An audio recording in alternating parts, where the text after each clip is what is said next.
نرحب فيكم أعزائي المشاهدين في بودكاست البطولة العربية لكرة السلة تحت 18 المقامة في تونس. حللنا 4 جولات واليوم عندنا الجولة الخامسة وهي جولة الحسم.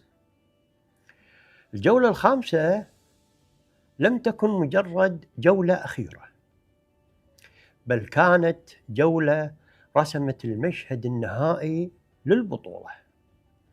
منتخبان دخل الجولة وهما يطمحان إلى إنهاء الدور الأول بالعلامة الكاملة أو تثبيت مكانهما في النهائي، ومنتخبان دخلا بحثا عن أفضلية معنوية قبل مباراة الميدالية البرونزية تحديد المركز الثالث والرابع، ومنتخبان لعبا من أجل إنهاء ما تبقى لهم من مباريات في البطولة بصورة تليق بما قدماه طوال الأيام الماضية.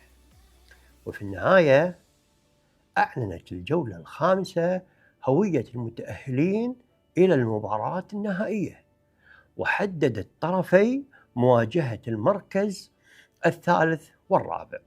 أما نحن فسنعود معكم لنروي القصة كما صنعتها الأرقام. المباراة الأولى جمعت بين الجزائر وليبيا، وهذه المباراة تلعب لتحديد المركز الخامس والسادس، وكانت النتيجة فوز الجزائر 80 مقابل 67. مباراة لا تنافس فيها على التأهل، لكنها كانت من أجل إنهاء مشوار البطولة. منتخب الجزائر دخل اللقاء وهو يبحث عن أول انتصار في البطولة بعد 4 خسائر متتالية، بينما أراد منتخب ليبيا أن ينهي مشاركته بنتيجة إيجابية تحفظ بها جهوده طوال البطولة. لكن داخل الملعب كان منتخب الجزائر أكثر إصراراً وأكثر تنظيماً لينهي مشاركته بانتصار مستحق بنتيجة 80 مقابل 67. منذ الدقائق الأولى ظهر أن منتخب الجزائر لا يريد أن يكرر سيناريو الجولات السابقة. الكرة تحركت عنده بسرعة، التمريرات كانت أكثر دقة، والاختيارات الهجومية جاءت أكثر نضجاً. في المقابل اعتمد منتخب ليبيا على المحاولات الفردية واستفاد من الاختراقات في بعض الفترات، لكن عانى كثيراً أمام التنظيم الدفاعي لمنتخب الجزائر، خاصة مع بداية الشوط الثاني. ومع مرور الوقت بدأ الفارق يتسع تدريجياً حتى وصل منتخب الجزائر إلى أكبر فارق 33 نقطة، نتيجة 69 مقابل 36. ورغم عودة منتخب ليبيا وتقليص الفارق في الربع الأخير، فإن المباراة كانت قد حسمت عملياً. نذهب إلى قراءة الأرباع. الربع الأول الجزائر 23 ليبيا 14. دخل منتخب الجزائر المباراة بإيقاع هجومي مرتفع، استفاد من التحول السريع الترانزيشن ومن السيطرة على الريباوند، وهو أهم شيء يعطيك فرصة ثانية، ما منحه فرصا إضافية للتسجيل. أما منتخب ليبيا فقد بدأ اللقاء بتوازن نسبي خلال الدقائق الأولى، لكن مع مرور الوقت بدأت الأخطاء الهجومية تظهر، واستغلها منتخب الجزائر لينهي الربع متقدما بفارق 9 نقاط. وكانت الرسالة واضحة منذ البداية: منتخب الجزائر جاء للفوز. في الربع الثاني منتخب الجزائر 29 ومنتخب ليبيا 12 فقط. هنا تغيرت المباراة بالكامل. منتخب الجزائر رفع من نسق الدفاعي بصورة كبيرة، وأغلق المساحات أمام لاعبي منتخب ليبيا. كل استحواذ دفاعي تحول إلى هجمة مرتدة، وكل خطأ من منتخب ليبيا تحول إلى نقاط سهلة. في المقابل عانى منتخب ليبيا من فقدان الإيقاع، وتراجعت نسبة نجاحه في التصويب، بينما واصل بدلاء منتخب الجزائر بتقديم الإضافة. الفارق قفز من 9 نقاط إلى 26 نقطة مع نهاية الشوط الأول، وأصبحت النتيجة 52-26، وهو ما منح منتخب الجزائر أفضلية نفسية وتكتيكية كبيرة. الربع الثالث الجزائر أيضا يتقدم 12-18. قد يبدو هذا الربع الأقل تسجيلا، لكنه كان من أهم أرباع المباراة. منتخب الجزائر لعب بذكاء، فلم يبحث عن الاستعراض بل عن إدارة النتيجة. خفض الإيقاع وقلل الأخطاء وواصل السيطرة على الريباوند. أما منتخب ليبيا فحاول العودة عبر الرميات الثلاثية، لكن اصطدم بدفاع منتخب الجزائر المنظم لتنتهي الفترة مع بقاء الفارق كبيرا. في الربع الرابع الجزائر 16 ليبيا 33. هذا الربع حمل وجهين مختلفين. منتخب الجزائر لعب بأريحية بعد أن ضمن النتيجة ومنح دقائق أكثر لبعض البدلاء. في المقابل رفض منتخب ليبيا الاستسلام وقدم أفضل فترات الهجومية في المباراة، مستفيدا من تراجع الإيقاع لمنتخب الجزائر لينجح في تقليص الفارق. لكن العودة جاءت متأخرة ولم تكن كافية لتغيير هوية الفائز. نذهب إلى فقرة لغة الأرقام. ولغة الأرقام فسرت المباراة بوضوح. منتخب الجزائر نسبة تسجيله 45.6، منتخب ليبيا 36.9، في فارق بالتسجيل. بالتوشات نسبة منتخب الجزائر 50%، متقارب مع منتخب ليبيا 52.8. بالثري بوينت منتخب الجزائر 38.5، منتخب ليبيا 17.2. الريباوند 43 للجزائر مقابل 38 لليبيا. الأسيست 17 لمنتخب الجزائر مقابل 10 لمنتخب ليبيا. والبنش الاحتياط الدكة سجلوا 38 نقطة للجزائر و18 نقطة لليبيا. الفارق الحقيقي لم يكن في عدد النقاط فقط، بل في جودة التنفيذ الجماعي. منتخب الجزائر سجل من جميع الحلول الهجومية وحصل على مساهمة كبيرة من دكة البدلاء، بينما افتقد منتخب ليبيا للتنوع الهجومي مع انخفاض نسبة الثلاثيات إلى 17.2. نذهب إلى فقرة نجوم المباراة. ومن نجوم هذه المباراة اللاعب رقم 8 عبد الكريم حياوي من منتخب الجزائر. هذا اللاعب سجل 21 نقطة وعنده 7 ريباوند وعنده 4 اسيست، عنده 2 ستيل، ما شاء الله متكامل، والكفاءة 30 بلس. قدم مباراة القائد الحقيقي وكان حاضرا هجوميا ودفاعيا وحافظ على توازن الفريق في أصعب اللحظات. وأيضا من نجوم المباراة اللاعب رقم 32 بونسراغ محب الدين أيمن من منتخب الجزائر، سجل 16 نقطة، عنده 5 ثلاثيات، سدد 11 ياب 5، عنده 4 ريباوند وعنده 4 اسيست، وقدم أفضل مبارياته في البطولة، وكانت رمياته الثلاثية نقطة تحول مهمة في المباراة. وأيضا من نجوم هذه المباراة اللاعب بخطة آدم لاعب رقم 15 من منتخب الجزائر، عنده 6 نقاط وعنده 7 ريباوند وعنده 3 تمريرات حاسمة أسيست، عمل بصمت، لكنه منح منتخب الجزائر صلابة كبيرة تحت السلة. ومن نجوم هذه المباراة اللاعب رقم 5 محمد ناجي من منتخب ليبيا، عنده 13 نقطة، وكان فعالا في المباراة هجوميا ودفاعيا.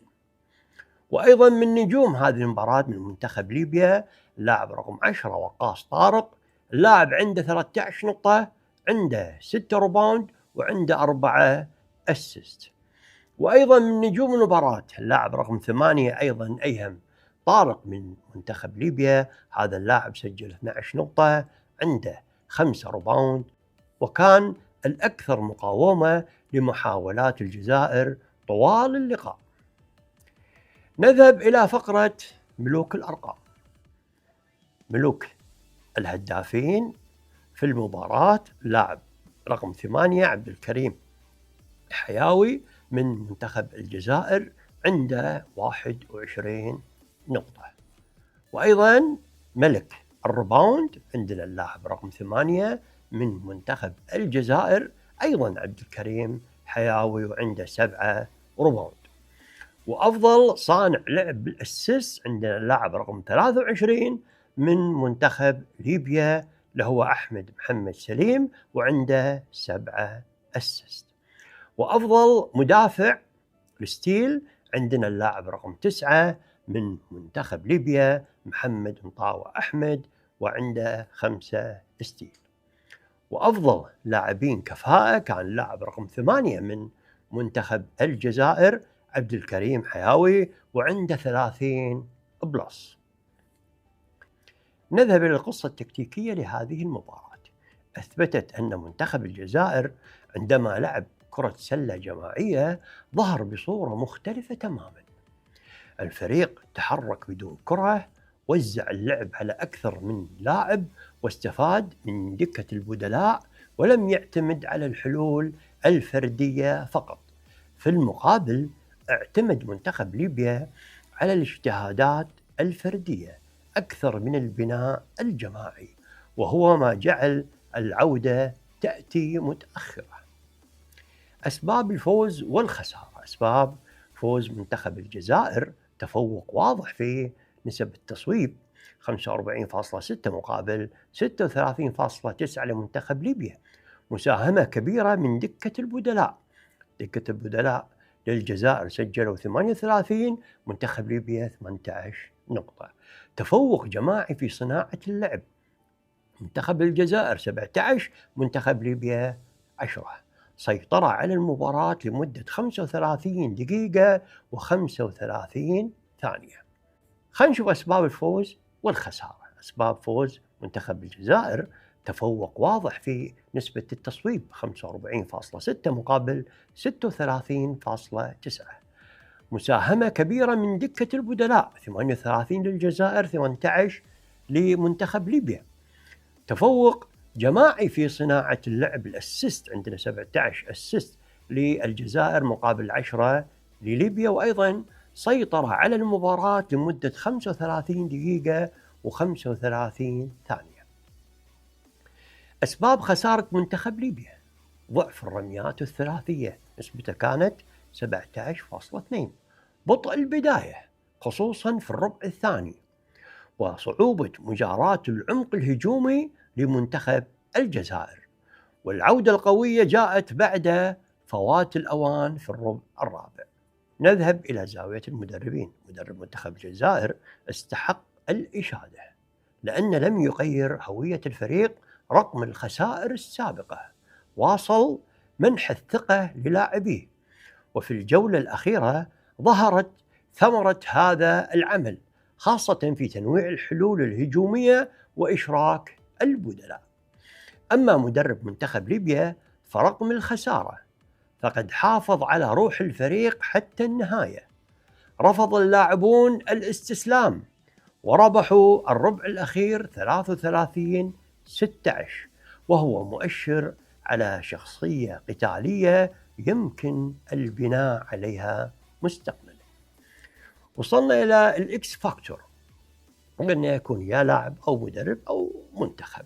هالمرة عندنا لاعب، بونسراغ محب الدين أيمن، لاعب رقم 32 من منتخب الجزائر، هو الإكس فاكتور.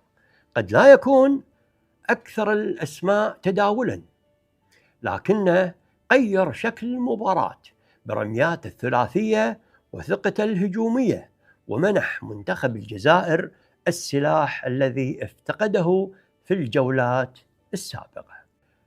الخاتمة أنهى منتخب الجزائر الدور التمهيدي بانتصار يمنحه الثقة قبل إسدال الستار على مشاركته، بينما خرج منتخب ليبيا من البطولة دون فوز، لكنه ترك انطباعا جيدا بروح القتالية حتى اللحظات الأخيرة. كانت مباراة عنوانها منتخب الجزائر وجد إيقاعه أخيرا، ومنتخب ليبيا قاتل حتى النهاية. أما الآن فننتقل إلى المباراة التي كانت تنتظرها الجماهير العربية بأكملها، مواجهة المتصدر أمام أقرب مطارديه. مباراة حملت عنوانا كبيرا قبل انطلاقها، لكنها انتهت برسالة أوضح من أي عنوان: البطل الحقيقي للدور التمهيدي هو منتخب مصر. المباراة الثانية بين منتخب مصر ومنتخب البحرين، وهذه لم تكن مجرد مباراة بين الأول والثاني في جدول الترتيب، بل كانت بروفة مبكرة لما قد يكون نهائي البطولة. منتخب مصر دخل اللقاء وهو يطمح لإنهاء الدور التمهيدي بالعلامة الكاملة، 5 انتصارات و5 مباريات.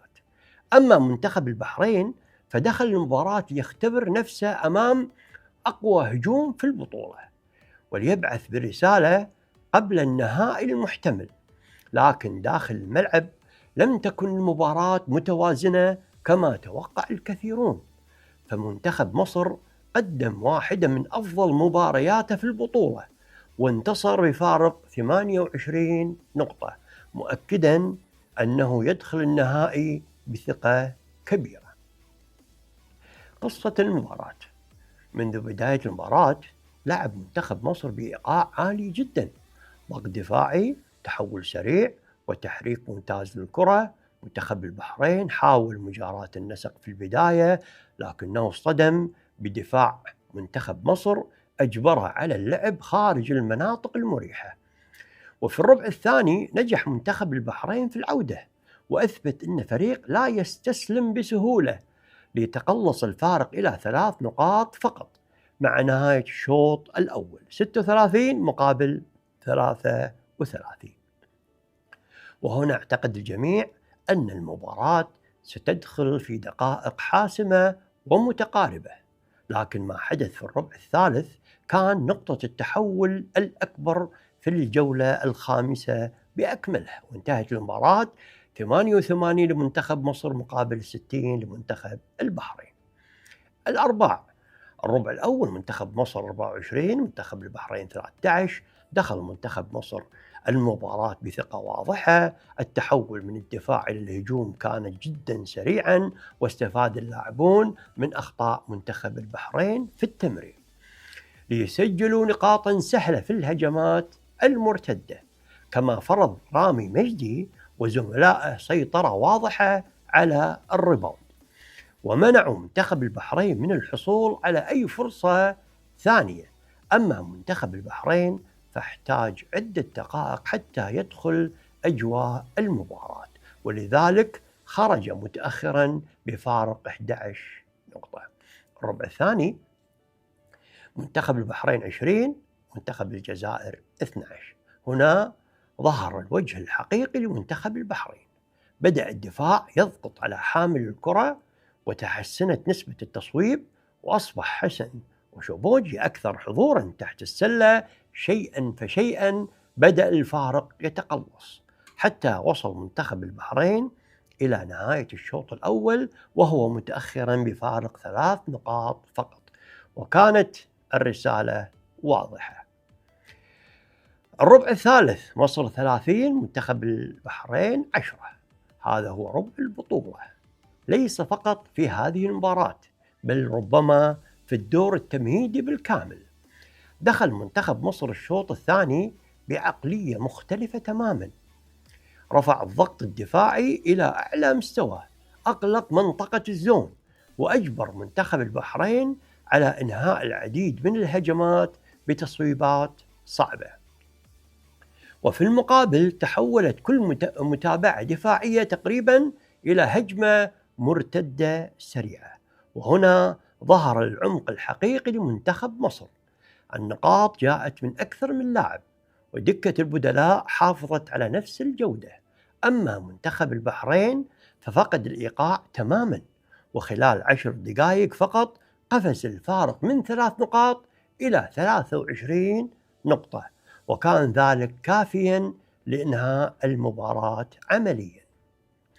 الربع الرابع منتخب مصر 22 منتخب البحرين 17. بعد أن ضمن السيطرة على المباراة أدار منتخب مصر الدقائق الأخيرة بهدوء. استمر المدرب في تدوير اللاعبين مع الحفاظ على الانضباط الدفاعي. أما منتخب البحرين فحاول تقليص الفارق عبر حسن أشوبوشي وبعض المحاولات الفردية، لكن لم يستطيع العودة أمام دفاع منتخب مصر المنظم.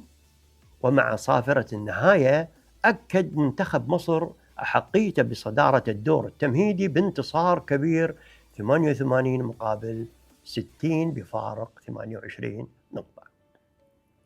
نذهب إلى لغة الأرقام، ولغة الأرقام تشرح لماذا فاز منتخب مصر بهذا الشكل. نسبة تسجيل منتخب مصر من توشت 53.3، البحرين 41.3. بالثلاثيات منتخب مصر 31.6، البحرين 26.3. عندنا بالرميات الحرة منتخب البحرين أفضل 50، منتخب مصر 42.9. نروح على الريباوند منتخب مصر 50، البحرين 40. والأسيست أفضل لمنتخب مصر 18 مقابل 12 لمنتخب البحرين. الستيل متعادلين 9-9. الترنوفر تقريبا متقاربين 11-12. 11 أفضلية لمنتخب مصر 12. وعندنا البنش هنا الفيصل لمنتخب مصر 43 نقطة، منتخب البحرين 17 نقطة. عندنا اللي هو داخل منطقة الزون منتخب مصر سجل 60 نقطة، منتخب البحرين سجل 34 نقطة.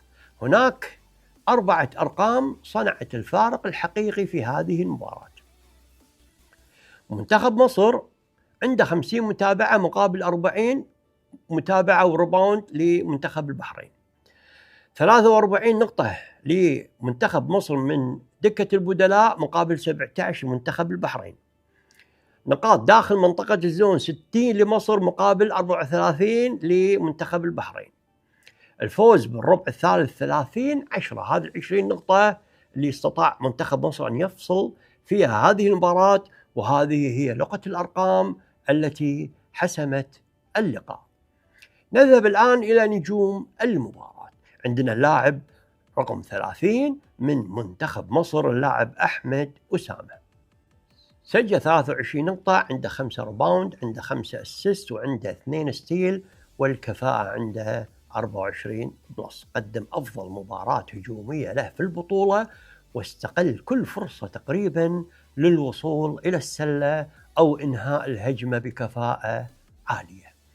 ومن نجوم المباراة أيضا لاعب رقم 1 رامي مجدي من منتخب مصر، عنده 9 نقاط، عنده 9 ريباوند، عنده 3 ستيل، وكفاءته كانت 28 بلس.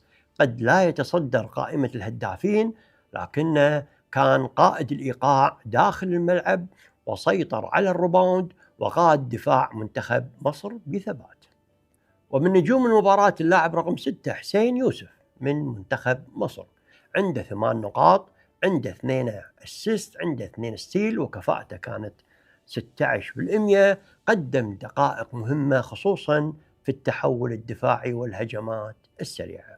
ومن نجوم المباراة من منتخب البحرين لاعب رقم 34 حسن أشوبوجي، عنده 24 نقطة، عنده 12 ريباوند، عنده 2 أسيست، وعنده 3 ستيل. رغم الخسارة قدم مباراة كبيرة وكان مصدر الخطورة الأول لمنتخب البحرين من البداية حتى النهاية. ومن نجوم هذه المباراة من منتخب البحرين لاعب رقم 94 علي خليل رضا، وعنده 8 نقاط، عنده 7 ريباوند، عنده 5 اسيست، لعب دورا مهما في تنظيم هجوم منتخب البحرين خاصة خلال الربع الثاني. نذهب إلى ملوك الأرقام. ملك الهدافين لاعب رقم 34 حسن أشوبوجي من منتخب البحرين وعنده 24 نقطة. وملك الريباوند اللاعب أيضا رقم 34 حسن أشوبوجي من منتخب البحرين وعنده 12 نقطة. وأفضل صانع لعب في الستيل عندنا لاعبين اثنين، لاعب رقم 30 أحمد أسامة من منتخب مصر وعنده 5 تمريرات حاسمة. وأيضا عندنا اللاعب رقم 94 علي خليل رضا من منتخب البحرين عنده 5 تمريرات حاسمة. أفضل ستيل تعادل بين لاعب رامي مجدي من منتخب مصر عنده 3 ستيل، وأيضا اللاعب رقم 34 حسن أوشوبوجي من منتخب البحرين عنده 3 ستيل. أفضل اللاعبين كفاءة اللاعب رقم 1 من منتخب مصر رامي مجدي عنده 38 بلس. القصة التكتيكية لهذه المباراة أكدت أن منتخب مصر لا يعتمد على نجم واحد. عندما أغلق منتخب البحرين بعض المساحات ظهرت مساهمة البدلاء، وعندما تراجعت نسبة التسجيل في الربع الثاني رفع الدفاع مستواه في الربع الثالث. هذا التنوع هو ما يجعل منتخب مصر فريقا صعب الإيقاف. أما منتخب البحرين فاعتمد بصورة كبيرة على حسن أشوبوجي، وعندما نجح دفاع مصر في الحد من خيارات بقية اللاعبين أصبحت الحلول الهجومية أقل تنوعا. أسباب الفوز والخسارة. أسباب فوز منتخب مصر: سيطرة واضحة على الريباوند 50 مقابل 40، تفوق كبير للدكة البدلاء 43 مقابل 17، استقلال منطقة الزون بتسجيل 60 نقطة، ربع ثالث استثنائي بنتيجة 30-10. دفاع أجبر منتخب البحرين على الاكتفاء بنسبة تصويب فقط 36.9. أسباب خسارة منتخب البحرين: الانهيار في الربع الثالث، الاعتماد الكبير على حسن أشوبوجي هجوميا، وخسارة معركة الريباوند، وضعف مساهمة البدلاء، وصعوبة اختراق دفاع مصر مع بداية الشوط الثاني. نذهب إلى المدربين. مدرب منتخب مصر قرأ المباراة بامتياز، لم يندفع بعد تقلص الفارق إلى 3 نقاط، بل حافظ على هدوءه وأجرى تعديلات دفاعية في بداية الشوط الثاني، أبرزها زيادة الضغط على صانع اللعب وإغلاق العمق، فكانت النتيجة ربعا ثالثا استثنائيا أنهى المباراة عمليا.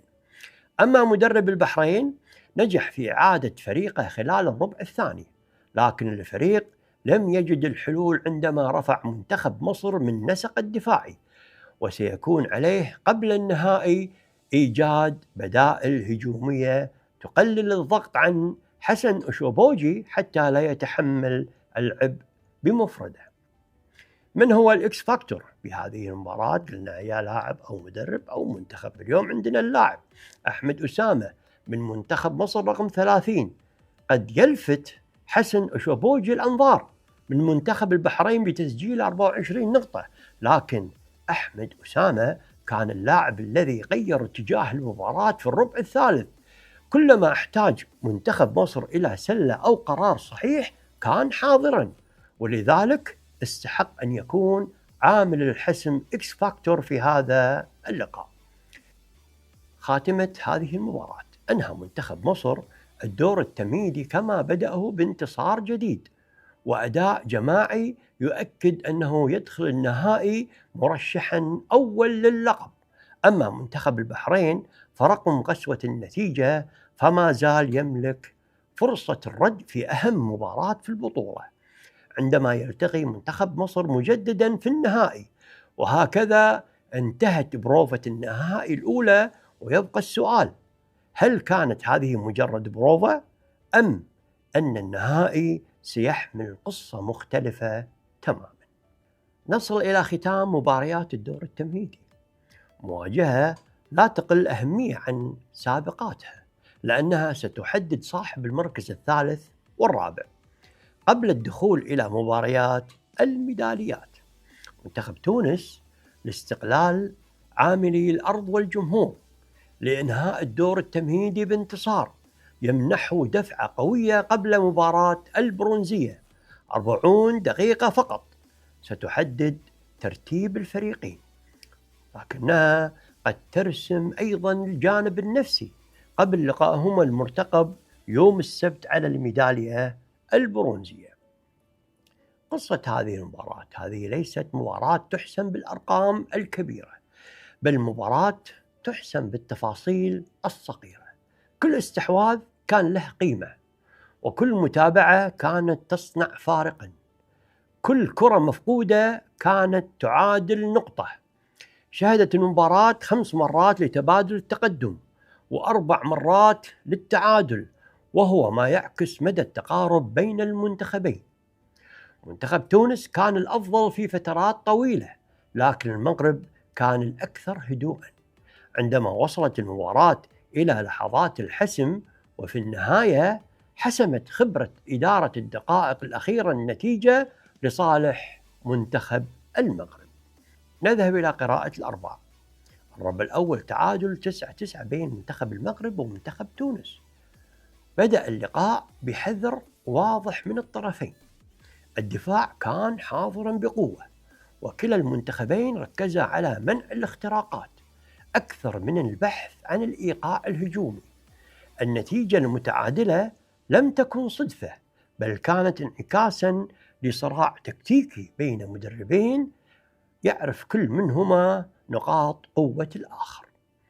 الربع الثاني منتخب المغرب 21 منتخب تونس 19، أيضا فرق نقطتين. هنا بدأت المباراة تنفتح هجوميا. منتخب المغرب اعتمد على التحرك بدون كرة واستقل المساحات في منطقة الزون. أما منتخب تونس فحافظ على توازنه عبر التمريرات السريعة، ونجح آدم رفرافي في تنظيم الإيقاع وصناعة الفرص. أنهى منتخب المغرب الشوط الأول متقدما 30-28 وأيضا في فارق نقطتين، لكن الفارق ظل ضئيلا، ما أكد أن المباراة ستظل مفتوحة حتى النهاية. الربع الثالث منتخب تونس 18 المغرب 8، فرق 10 نقاط. هذا كان أفضل ربع لمنتخب تونس في المباراة. رفع نسق الدفاع وفرض ضغطا على صانعي اللعب في منتخب المغرب، كما تحسن الريباوند الدفاعي وأصبحت الهجمات أكثر انسيابية. نتيجة ذلك حول منتخب تونس تأخره إلى تقدم 46 مقابل 38 مع نهاية الربع. وفي تلك اللحظة بدأ أن منتخب تونس في طريقه إلى الفوز. الربع الرابع منتخب المغرب 17 منتخب تونس 8، لكن هنا ظهرت شخصية منتخب المغرب. الدفاع أصبح أكثر صلابة، وتمريرات منتخب تونس فقدت سرعتها، وكل استحواذ أصبح يلعب بصبر كبير. في المقابل عانى منتخب تونس من التسرع في إنهاء بعض الهجمات، وارتفعت نسبة الأخطاء في اللحظات الحاسمة. أما منتخب المغرب فاستقل كل فرصة وعاد تدريجيا حتى غلب النتيجة، ومع الثواني الأخيرة حافظ على تقدمه بفارق نقطة واحدة ويخرج بفوزا ثمينا. نذهب إلى لغة الأرقام، ولغة الأرقام هنا كانت مثيرة للاهتمام. نسبة تسجيل منتخب المغرب في المباراة 27.8، منتخب تونس 40%. بالتو شوت المغرب 32.7، تونس 44.7. نذهب إلى 3 بوينت، منتخب المغرب 15، تونس أفضل 29.4%. نذهب إلى نسبة الرميات الحرة، وهنا أيضا فيصل في هذه المباراة 75% لمنتخب المغرب مقابل 49.4 لمنتخب تونس. الريباوند 41 للمغرب، 48 لتونس. الاسيست متعادلين 15-15. تيرن اوفر منتخب المغرب 20، منتخب تونس 15. البنش متعادلين 25-24 بفارق واحد. وعندنا تسجيل داخل منطقة الزون، المغرب 21 لتونس 18 نقطة. قد يعتقد البعض أن منتخب تونس كان يستحق الفوز، لأنه تفوق في نسبة التصويب وفي الريباوند وفي الرميات الثلاثية، لكن المباراة كشفت أن هناك رقمين حسما اللقاء. أولا 21 نقطة سجلها منتخب المغرب من أخطاء منتخب تونس، 75% في الرميات الحرة لمنتخب المغرب مقابل 49.4 لمنتخب تونس. وفي مباراة انتهت بفارق نقطة واحدة، كل رمية حرة مهدرة كانت تساوي مباراة.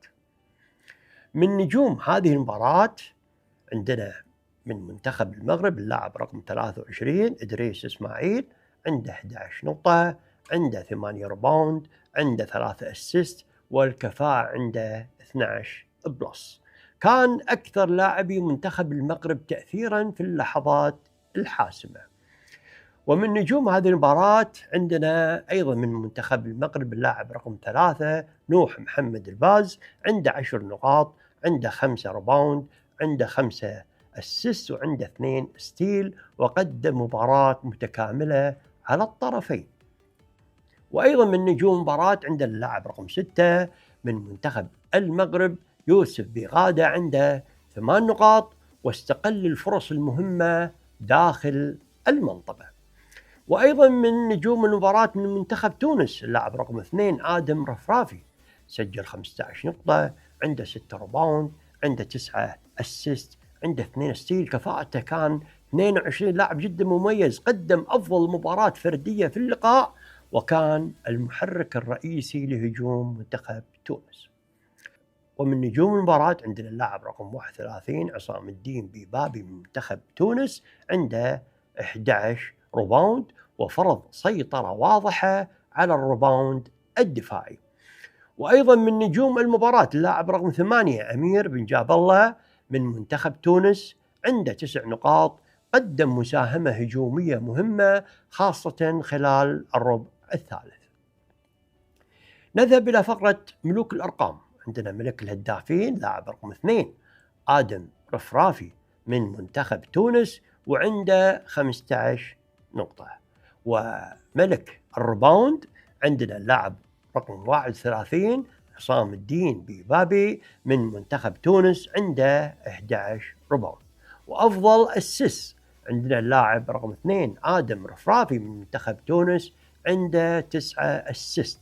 وأفضل ستيل عندنا تعادل بين اثنين، بين اللاعب رقم 2 آدم رفرافي من منتخب تونس عنده 2 ستيل، واللاعب رقم 3 نوح محمد الباز من منتخب المغرب وعنده 2 ستيل. أفضل لاعبين كفاءة اللاعب رقم 2 من منتخب تونس آدم رفرافي وعنده كفاءته 22 بلس. القصة التكتيكية لهذه المباراة. هذه المباراة قدمت درسا مهما في كرة السلة، ليس دائما الفريق صاحب النسب الأفضل هو من يفوز. منتخب تونس لعب بصورة هجومية أفضل، لكن منتخب المغرب كان أكثر ذكاء في إدارة التفاصيل، استقل أخطاء المنافس وسجل رميات الحرة في الوقت المناسب. وعندما دخلت المباراة إلى الدقائق الأخيرة لعب بهدوء أكبر، وهذا ما صنع الفارق. أسباب الفوز والخسارة. أسباب فوز منتخب المغرب: استقلال 21 نقطة من أخطاء المنافس، التفوق الكبير في الرميات الحرة 75% مقابل 29.4%، شخصية قوية في الربع الرابع 17-8، هدوء في إدارة اللحظات الحاسمة. أسباب خسارة منتخب تونس: إهدار عدد كبير من الرميات الحرة، فقدان الإيقاع الهجومي في الربع الأخير، عدم استثمار التفوق في الريباوند ونسب التصويب، استقبال نقط كثيرة بعد الأخطاء. نذهب إلى زاوية المدربين. مدرب منتخب المغرب نجح في تعديل شكل المنتخب بعد الربع الثالث. لم يغير فلسفة اللعب، بل رفع جودة التنفيذ وطلب من لاعبيه الصبر في الهجوم، فاستعاد المنتخب زمام المبادرة وحسم اللقاء في الربع الأخير. أما مدرب منتخب تونس فقد قرأ المباراة بصورة جيدة في معظم فتراتها، لكن المنتخب لم يستثمر تفوقه في الربع الثالث. إهدار الرميات الحرة وعدم الحفاظ على النسق الهجومي في الدقائق الأخيرة كلفها منتخب تونس الفوز، وهي تفاصيل وتساؤل. هل سيعمل على معالجتها قبل مواجهة منتخب المغرب مجددا في مباراة الميدالية البرونزية؟ من هو الإكس فاكتور؟ عندنا اللاعب رقم 23 إدريس إسماعيل من منتخب المغرب. قد لا يكون هداف المباراة، لكن كان اللاعب الذي ظهر في أكثر اللحظات حساسية. متابعاته وقراءته للعب وهدوءه في الدقائق الأخيرة منحت منتخب المغرب أفضلية حقيقية. الخاتمة: أنهى منتخب المغرب الدور التمهيدي بفوز ثمين جدا على صاحب الأرض منتخب تونس بنتيجة 55 مقابل 54، فوز بفارق نقطة واحدة فقط، لكنها كانت كافية لمنح منتخب المغرب المركز الثالث في جدول الترتيب ويدخل مباراة البرونزية بثقة أكبر. أما منتخب تونس فرغم الخسارة فقد أثبت أن الفارق بينه وبين منتخب المغرب صغير جدا، وأن مباراة السبت لن تكون محسومة قبل أن تبدأ. الأهم أن هذه المباراة لم تكن نهاية القصة، بل كانت الفصل الأول قبل المواجهة الحاسمة يوم السبت عندما يلتقي المنتخبان من جديد، لكن هذه المرة ليست من أجل ترتيب الدور التمهيدي بل من أجل الميدالية البرونزية.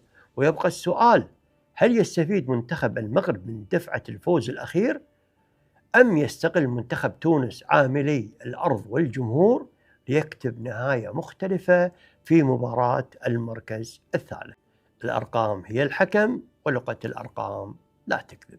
نذهب إلى حصاد الجولة الخامسة وختام الدور التمهيدي، وانتهت 5 جولات من المنافسة، 5 أيام متتالية من الإثارة، 15 مباراة رسمت ملامح هذه البطولة وأعلنت هوية طرفي النهائي كما حددت طرفي مباراة المركز الثالث. والآن حان وقت قراءة المشهد الكامل بالأرقام، لأن لغة الأرقام لا تكذب. الترتيب: صدر منتخب مصر المركز الأول ب10 نقاط، والبحرين المركز الثاني ب9 نقاط، والمغرب في المركز الثالث ب8 نقاط، وتونس في المركز الرابع ب7 نقاط، والجزائر في المركز الخامس 6 نقاط، وليبيا في المركز السادس ب5 نقاط.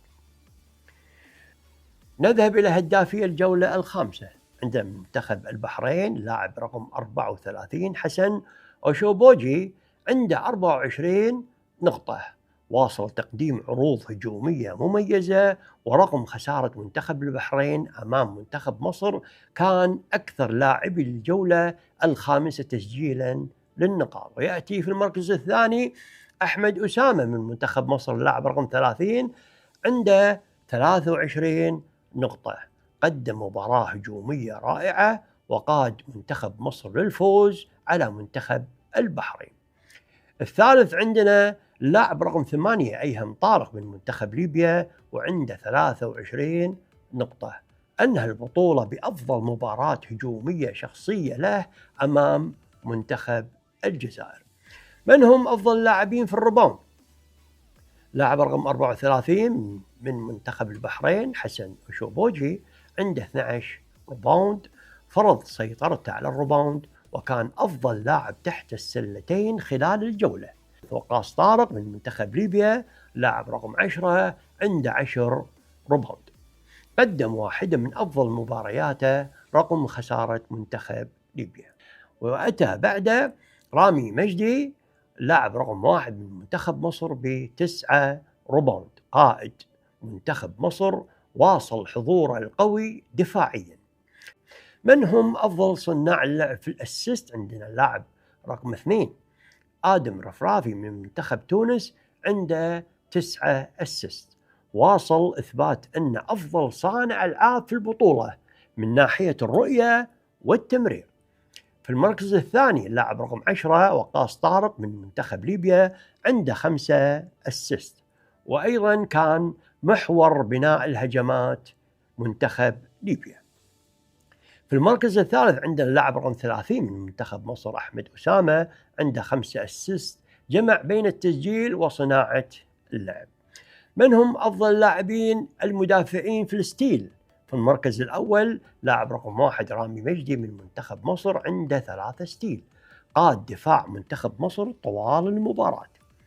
والثاني في المركز الثاني اللاعب رقم 34 حسن أشوبوجي من منتخب البحرين، عنده 3 ستيل، أثبت أنه لاعب متكامل دفاعيا وهجوميا. في المركز الثالث لاعب رقم 3 نوح محمد الباز من منتخب المغرب، عنده 2 ستيل، وكان مصدر ضغط مستمر على صانعي اللعب. نذهب إلى MVP ريس. بعد نهاية الدور التمهيدي بات سباق أفضل لاعب في البطولة أكثر وضوحا. المرشح الأول لاعب رقم 30 من منتخب مصر أحمد أسامة، لأنه قاد مصر للعلامة الكاملة، تطور مستواه من جولة إلى أخرى، حسم المباراة الأهم أمام منتخب البحرين. المرشح الثاني اللاعب رقم 34 حسن أشوبوجي عبد القادر من منتخب البحرين، أفضل لاعب بحريني في البطولة، هداف وأفضل متابع وأكثر لاعب حافظ على مستواه طوال البطولة. وأتى في المركز الثالث اللاعب رقم 1 رامي مجدي من منتخب مصر، القائد الحقيقي، قد لا يكون هدافا لكن تأثيره الدفاعي والتنظيمي كان هائلا. من هم لو حبينا نشكل منتخب الجولة؟ أفضل 5 لاعبين يأتي البي جي لاعب رقم 2 آدم رفرافي من منتخب تونس، وعندنا الاس جي لاعب رقم 30 أحمد أسامة من منتخب مصر، والاس اف اللاعب رقم 8 أيهم طارق من منتخب ليبيا، والبي اف اللاعب رقم 8 يحيى عبد الكريم من منتخب الجزائر، قاد منتخب الجزائر الفوز الأول في البطولة بأداء متوازن على الطرفين. ثم يأتي اللاعب رقم 34 سي حسن أشوبوجي من منتخب البحرين. القوة الحالية للمنتخبات قبل مباريات الميداليات، يأتي بالمركز الأول منتخب مصر، لم يخسر أي مباراة، وأفضل هجوم وأفضل دفاع وأفضل فارق نقاط وأكثر فريق استقرارا. ثم يأتي منتخب البحرين، والمنتخب المغرب ثالثا، والرابع تونس، والخامس الجزائر، والسادس ليبيا. خلينا نشوف مؤشر الزخم قبل مباريات الحسم. يدخل منتخب مصر النهائي بأعلى ثقة ممكنة بعد 5 انتصارات متتالية، يأتي بعد منتخب البحرين رغم خسارة الجولة الأخيرة، إلا أنه ما يزال ثاني أفضل فرق البطولة ويملك القدرة على العودة في النهائي.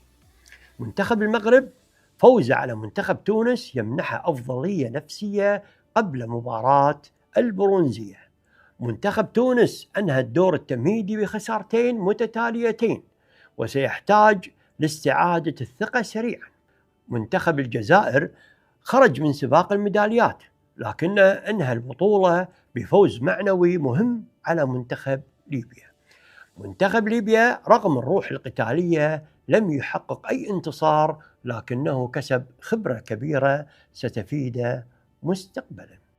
الخلاصة، بعد 5 أيام من المنافسة أصبح المشهد واضحا. النهائي منتخب مصر مع منتخب البحرين، ومباراة المركز الثالث منتخب المغرب مع منتخب تونس. وما قدمته المنتخبات في الدور التمهيدي أصبح من الماضي، لأن مباريات يوم السبت ستكون مختلفة تماما. ففي الأدوار النهائية لا تحسمها الحسابات السابقة، بل تحسمها القدرة على التعامل مع ضغط اللحظة وصناعة الفارق عندما تكون الميدالية واللقب على المحك. نذهب إلى منتخب الجولة بعد نهاية الجولة الخامسة. كان هناك منتخب واحد استحق لقب منتخب الجولة دون نقاش، منتخب مصر. 5 انتصارات من 5 مباريات، فوز كبير على أقرب منافسيه بنتيجة 88 مقابل 60. أفضل هجوم في البطولة، سجل 384 نقطة. أفضل دفاع سجل عليه 249 نقطة فقط. وأفضل فارق نقاط 135 بلس.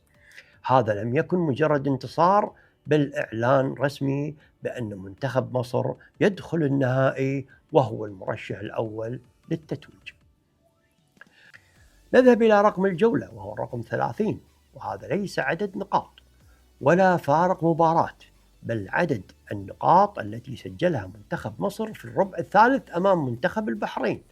ذلك الربع انتهى 30 مقابل 10، وفي 10 دقائق فقط تحولت مباراة متقاربة إلى انتصار كاسح. لذلك 30 هو رقم الجولة الخامسة. أفضل 5 لقطات رقمية في هذه الجولة عندنا في المركز الخامس منتخب الجزائر، ينهي البطولة بانتصار بعد 4 خسائر متتالية. حقق منتخب الجزائر أول انتصار له في البطولة بفوزه على ليبيا 80 مقابل 67.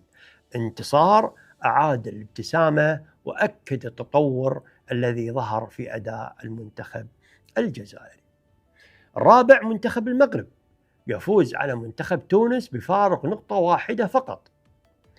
عندنا في المركز الثالث اللاعب أحمد أسامة من منتخب مصر، لاعب رقم 30، يتألق ب23 نقطة. قدم أفضل مباراة هجومية له في البطولة، وكان الشرارة التي قادت منتخب مصر إلى الانفجار الهجومي في الشوط الثاني.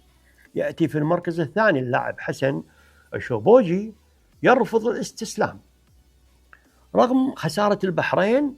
أنهى المباراة بتسجيل 24 نقطة وعنده 12 باوند، وأثبت أن أحد أبرز نجوم البطولة قبل النهائي. لقطة الجولة هي المركز الأول اللي هو في الربع الثالث بين منتخب مصر ومنتخب البحرين. كانت النتيجة مع نهاية الشوط الأول 36 مقابل 33. الجميع توقع مباراة متقاربة، لكن منتخب مصر خرج من غرفة الملابس بصورة مختلفة تماما. فاز بالربع الثالث 30-10، وخلال 10 دقائق فقط انتقل من التقدم ب3 نقاط إلى السيطرة الكاملة على المباراة. هذا الربع كان نقطة التحول الأكبر في الجولة الخامسة. مفاجأة الجولة، المفاجأة كانت عودة منتخب الجزائر بعد 4 خسائر. كان من السهل أن يفقد الفريق تركيزه، لكن منتخب الجزائر أنهى البطولة بانتصار مستحق وأظهر شخصية قتالية حتى النهاية. هذا الفوز قد لا يغير الترتيب، لكنه يغير الانطباع. وصلنا إلى خاتمة البودكاست. بهذا يسدل الستار على الدور التمهيدي. خلصنا 5 جولات وانتهت، وتبدأ المرحلة التي لا تقبل التعويض. مباراتان فقط، لكن قيمتهما تساوي بطولة كاملة. مباراة على الميدالية البرونزية ومباراة على الذهب. أوعدكم إن شاء الله معاي مع البودكاست النهائي في نهائيات هذه البطولة. وكان معكم الكوتش وليد محارب القحطاني. أشوفكم على خير.